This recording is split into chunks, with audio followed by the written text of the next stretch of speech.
Здравейте и добре дошли в новия сезон на Tips and Tricks с смартфон вселена, който достига до вас благодарение на Yetel. И в днешния епизод ще разберем кои са 5-те най-впечатляващи, поне според мен, неща, свързани с Samsung Galaxy Z Fold 7. От години не е имало толкова подобрение по Fold модела, като тази генерация. Телефона е значително по-тънък от предшественика си и е по-лек от S25 Ultra, примерно. За да е по-тънък, телефона имаме изцяло нова панта, която е значително по-малка и по-издържлива. Разгънат всяка страна на телефона е малко по-дебел от 4 мм, което прави телефона 8,9 мм дебел, когато го сгънеш. Предният екран е с 5 мм по-широк от този на предшественика, което го прави почти като стандартен екран на мобилен телефон. Имаме три цвята на моделите: сребърен, черен и новият син цвят, който на мен лично ми хареса много. Имаме алуминиева рамка, която е по-здрава, или поне така ни обещават. Телефона има IP48 рейтинг за не чак толкова финни, но все пак прахови частици и е напълно водоустойчив.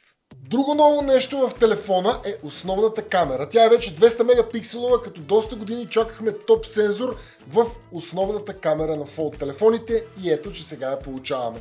Големият сензор на камерата дава възможност за повече информация, за цветове и осветеност в снимките и видеята и съответно значително подобрява резултатите и в двата аспекта. Използва технология, която се казва Pixel Binding, като обединява 16 пиксела в едно и така произвежда 12 мегапикселови снимки от 200 мегапикселова камера. Като това комбиниране на пиксели именно дава възможност да направи по-ярки, по-светли и по-детайлни снимки и в по-тъмни, но и в по-светли обстоятелства.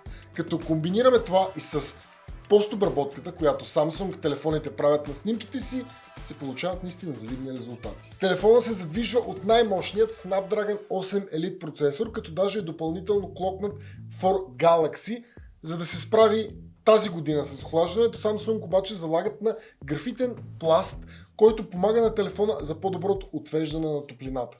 Това решение допринася и за по-тънкия дизайн, тъй като Vapor Chamber, който се използваше преди, вземаше доста повече място. Освен с най-мощният процесор, телефона идва и с купища AI X3, като може да ви помага с превод в реално време на разговори, може да ви помогне и за писане, и за организиране и подобряване на текст, като имаме и още доста екстри относно бележки, транскрипции, серфиране.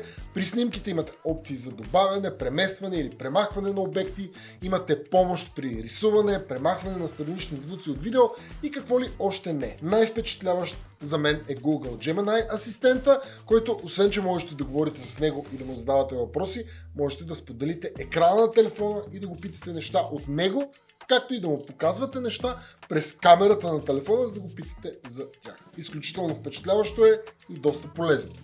Към това също имаме и Circle to Search от Google, който освен информация за неща, които му посочите, може да анализира и музика от телефона или от околната среда и да ви дава инфо за нея. Казах ви в първият сегмент, че наистина това е един от Fold моделите с най-много подобрения. Не само е по-здрав, по-лек е, с по-големи екрани, ами и всичките му материали са подобрени от към здравина.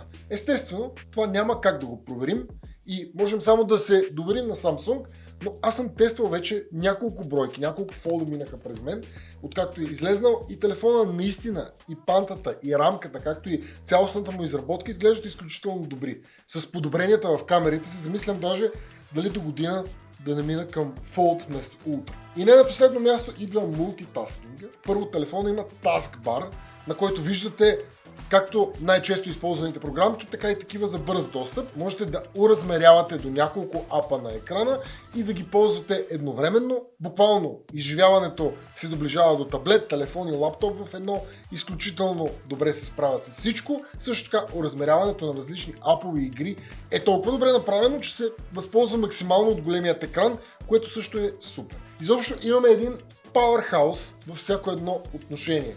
Това е Galaxy Z Fold 7. Ами това, уважаеми зрители, бяха 5-те, поне според мен, най-интересни неща, за Samsung Galaxy Z Fold 7. Ако искате да разберете няколко интересни трика с него, насочете се към Instagram, където току-що качих ново видео с трикове с телефона. Кое според вас е най-впечатляващото в този флагмен с прегъващ се екран? Пишете отдолу в коментарите. Ако искате пък да разберете всичко за него, гледайте пълното детайлно ревю.